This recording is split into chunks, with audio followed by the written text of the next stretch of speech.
Hello, hello. We are on what's my hair doing? We are on day 4, not week 4. I like looked in the camera and was like, wait, what? I got totally distracted. Y'all know I care about my hair. All right. So I see that some of you were able to get your posts in for your prizes early because I'm seeing 8:32 a.m. by Angie. She won. Yes, you did. Congratulations on that.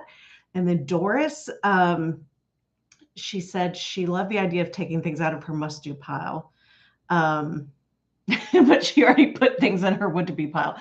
Okay, so I also saw your comment, Doris. I don't know if you're on here, but maybe you'll come back and watch the replay. Um, on the prior podcast episode as well, saying that you could not take anything off. There was nothing that you could say no to.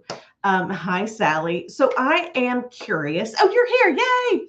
I am curious from you, Doris, from anyone else. Did you all experience difficulties in identifying anything? You were just like, there is no way I can get any of this off of my plate. Anyone else have that experience? Nice. Okay, so Meredith got one. She was like, okay, it doesn't actually have to get done. She could move it one. Now, okay, hold on. I've got to read this again, Lynn. What did you do? You turned around on the interstate uh, to let something go. Oh, good. Good. Just let it go. Let it go. Um, I also just got myself on a new committee. I wouldn't say I got myself on it. I did agree to get on it. Um, but it has made me stop and say, okay, do I have capacity really to take this additional thing on, or do I need to step away or pull back from something else? So, I just think that as high achievers, as big-hearted people who truly want to make a difference, we sometimes take on a lot, and it's really hard for us to say no. Um, you're like, I'm just going to work. You're overextended. You volunteered for too many things. Yes, this is the thing. And so this is where it's hard, but can you disappoint people? Can you still say no? For this particular exercise, I always encourage people to get ruthless. You don't actually have to do it at the end of the day, but I do encourage you to get ruthless and say, if something had to go, what would it be? Because even if that plants a seed in your mind that at some point, maybe it's okay to let it go, then that's a good thing.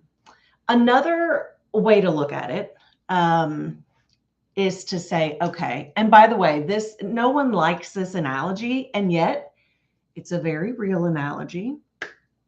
If you died tomorrow, if you got hit by, why does it always get hit by a bus? I don't know. But if you got hit by a bus, who would do it? Who would do it? Like if you were not around, who would do it? And that's going to help you identify one, is this my priority or is this someone else's priority that I've simply committed to?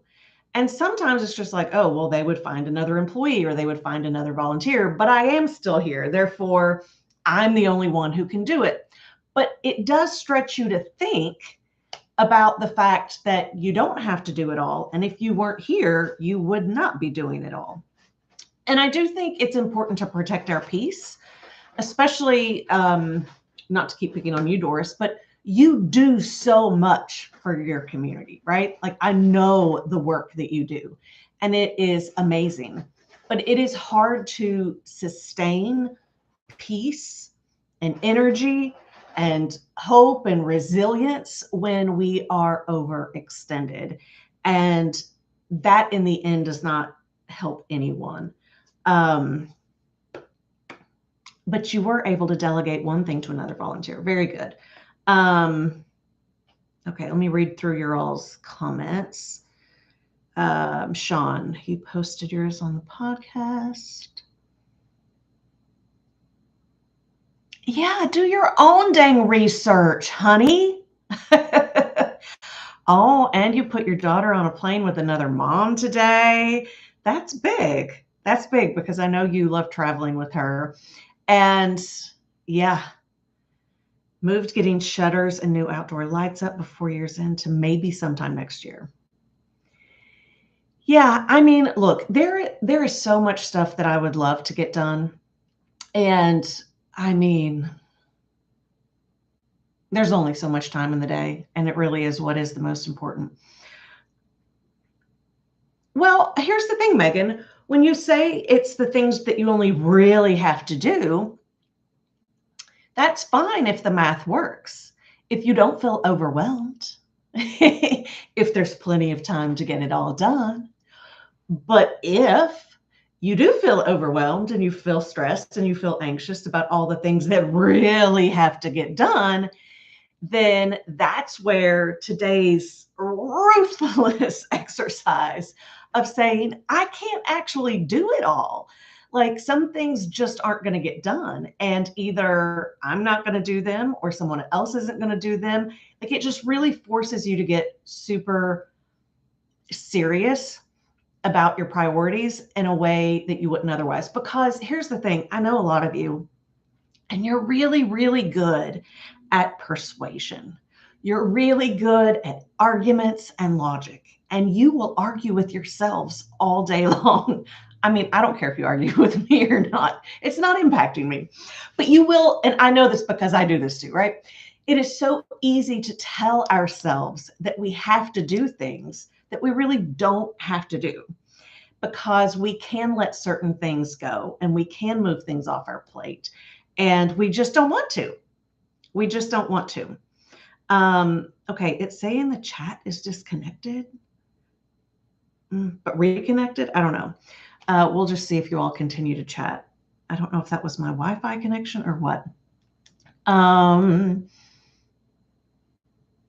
Sean, look, right? Okay, so Sean and I both had to deal with this where when the doctor told me to go on the sabbatical, I was like, that's not a possibility. What are you talking about? In what world do you live in?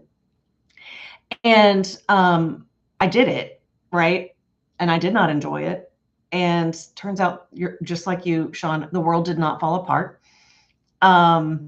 But I think part of it is just, it's like it's not even just about disappointing people. It's like, I want to be able to get all this done for me. And we don't like it when we can't push through. And because so many of us do just push through, we're constantly pushing ourselves to the point of exhaustion and overcommitment. We think, oh, I can just do this forever. But can we and should we, right? And I think that it's really important that we have these honest conversations with each other because I think in so many ways it really can lead to illness, if not burnout. And just that constant hustle is not healthy for us physically, mentally, emotionally. By the way, Win won.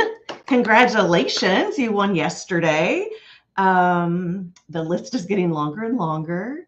Yeah, you just got to let some things go.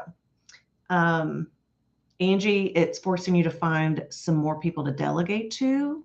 Took some things off of your list. No one asked you why. Oh my gosh, do we not make up so many stories in our head as to what people are going to say and think and do? And then sometimes like it's not even a big deal.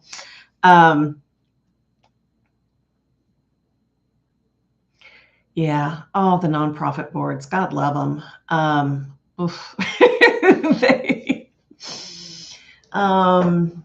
Yeah. Yeah. It's interesting. Okay, this is going to be a bit of a side conversation, but I had been speaking with someone recently about how a lot of my volunteer work, I've really tried to lean into the concept of proximity. And that is something that I learned from, is it Brian Stevens? I saw him years and years ago talk about this.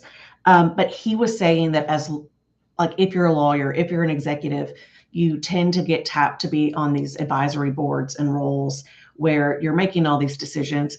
Oftentimes you're just sitting there in a room, you're doing fundraisers, you're, doing this kind of work, but you lose proximity to the actual people you're helping, and you lose proximity to the people who are actually doing the work. And so you feel like you're making a contribution, but your contribution is not actually as vital or important as the real on the ground work. So I've been trying to, and I mean, I know we need boards, like that's a whole legal thing, but there's plenty of people who are happy to do it. And I've really been trying to focus more on doing the actual work, being more in proximity, as opposed to just being on that like high and mighty board.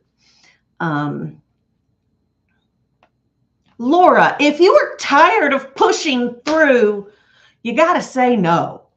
You got to say no. You just got to have a breakdown.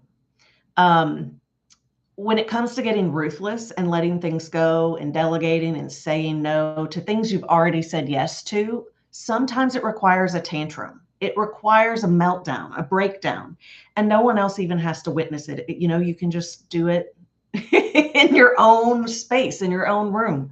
Maybe there are animals watching, maybe your family watches, maybe your friends watch, but you don't have to have a witness. But sometimes this can be a really, really, really hard thing to do because it makes us angry at ourselves that we cannot do it all, when it's just not possible. No one can do it all. And pushing through, right? Like that's not the solution. When we think about how we lift our lives, it's like, is that what we want it to be?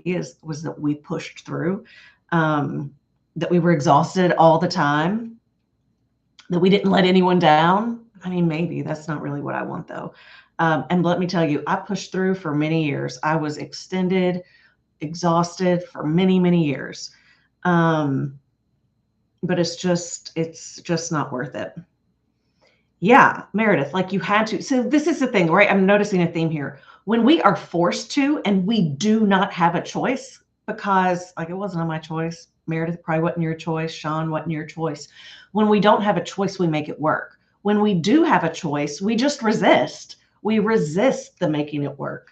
And I hope that none of you have to have a crisis to make it work. But sometimes that's just the lesson we have to learn, right?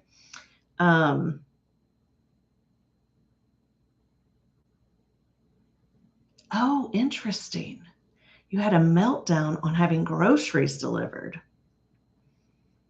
Okay, but what is more work?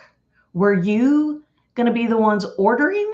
How's that more work? Tell me how that's more work, Laura, you ordering groceries as opposed to picking them up. Curious.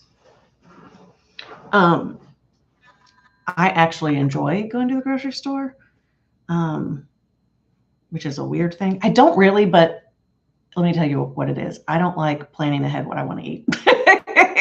So I kind of got to walk around, but it can be a huge saving. Huge savings. Okay. So the other thing that I wanted to cover, because this was a little bit with yesterday, we talked about the concept of everything that was in the must get done pile oftentimes was work related or related to other people. And we put in our own priorities, we put those in the it would be nice to have pile. And so I'm curious, this is just kind of like something to think about, something to chew on.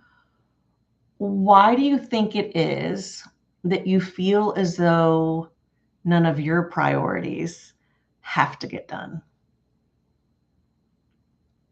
Right? Like, what is the lens that you're looking through to determine what has to get done? Because 100 different people looking at the exact same tasks would have different opinions about what has to get done, what would be nice to get done, and what can wait. So it's just, you can get curious as to why work priorities or others' priorities have to get done, but the ones that bring you joy or peace or rest or relaxation, are, it would be nice to have, because it's like you're putting it on the back burner. Yeah, Doris, what looks fresh? Yeah, when it comes to veggies and produce, I definitely, but that's just me. Everybody's different. Everybody's different. Sean, that's a long therapy session.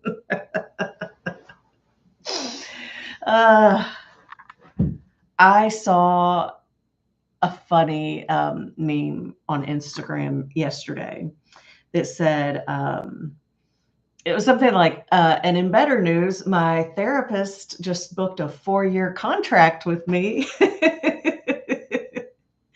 I thought that was really, really good. It's saying the chat's disconnected again. I don't know why it keeps doing that.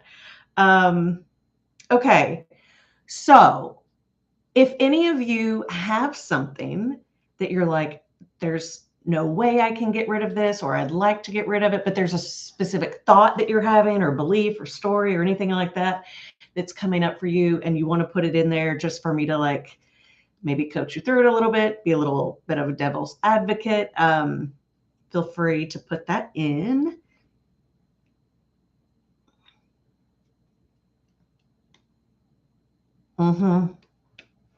We were trained well, very well.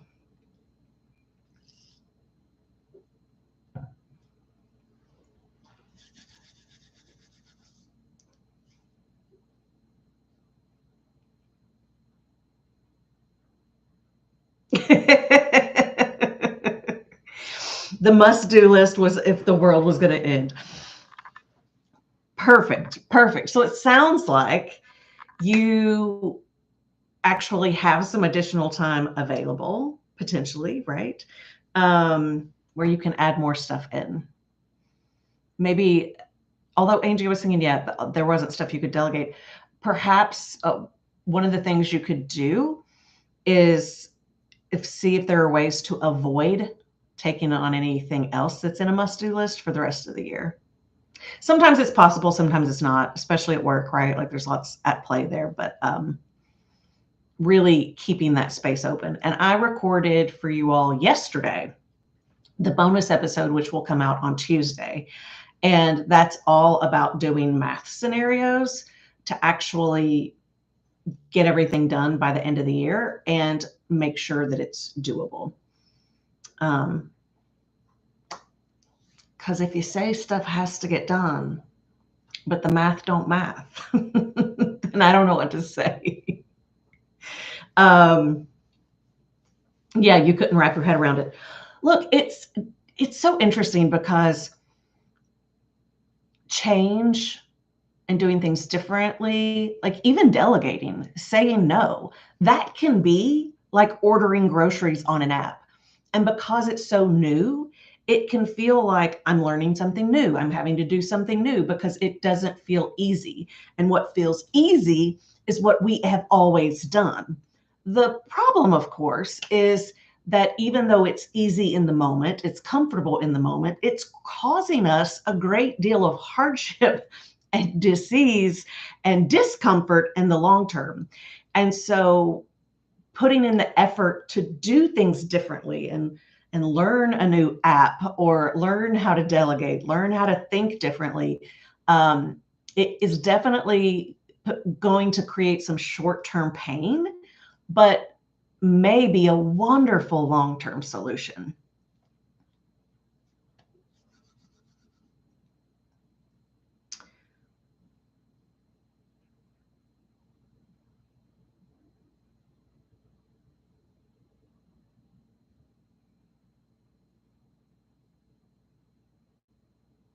Oh, Meredith, yes. What we eat, not enough movement. Let me tell you, I definitely can tell a difference with movement. My gym, where I like to go dance, they ended up having a terrible schedule and then they shut down. And so then I wasn't moving as much, and definitely can tell a difference. Light really makes a difference for me too. Truly.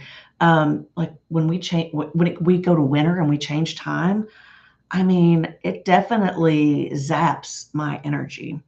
I've heard of people that do like the light therapy, but I've never tried that. So I don't know. If any of y'all do that and like it, let me know. Okay.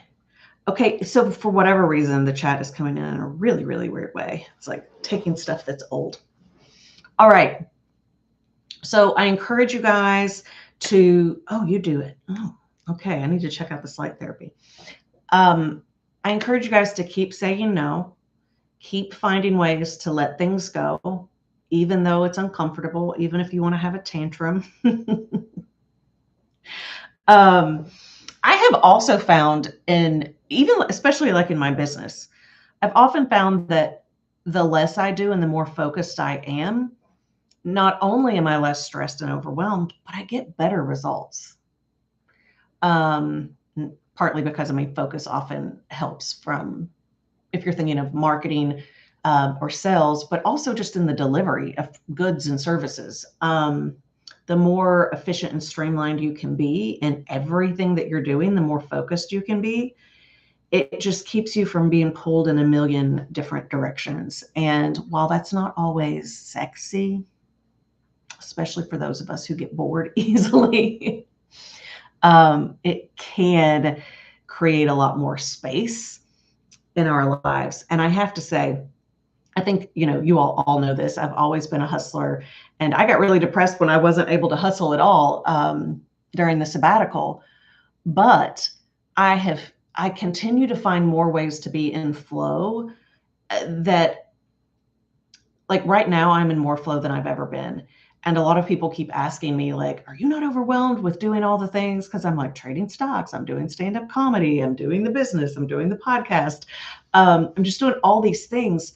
But the truth is, I have so much space in my day because I have let go of so many of the things that I thought I had to do or were important, that I'm just like, I'm not doing that anymore. And I now have all of this time and space to do things that I really love and bring me a lot of joy. Okay. Any questions? Any questions as we wrap up today? We only have one day left, which is wild. And some of y'all have been really, really good about getting your entries in every single day. So you've only got one more tomorrow. So speaking of the prizes, you'll either get, if you win a daily prize, you'll either get a regular planning extravaganza ticket on December 5th, or you can apply that $197 to the business bundle, and you can do that with the 50% tacked on. So it makes it really cheap if you want to grab that ticket. And then whoever wins the grand prize will get whichever ticket they want, as well as almost $3,500 towards a program credit if you all want to do any of the 2025 offerings. So super excited to see who is going to win the whole thing. And I hope you all do come to the planning extravaganza. It's going to be so much fun. We're going to prep for 2025. We'll be able to be in community.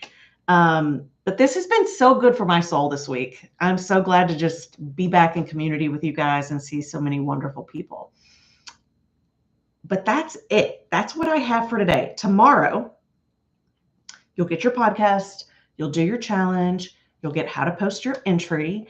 And then tomorrow at 3:30 p.m., I'm going to help you actually do a review. So it's not just what have you done this week, but like maybe some lessons learned that you want to take with you.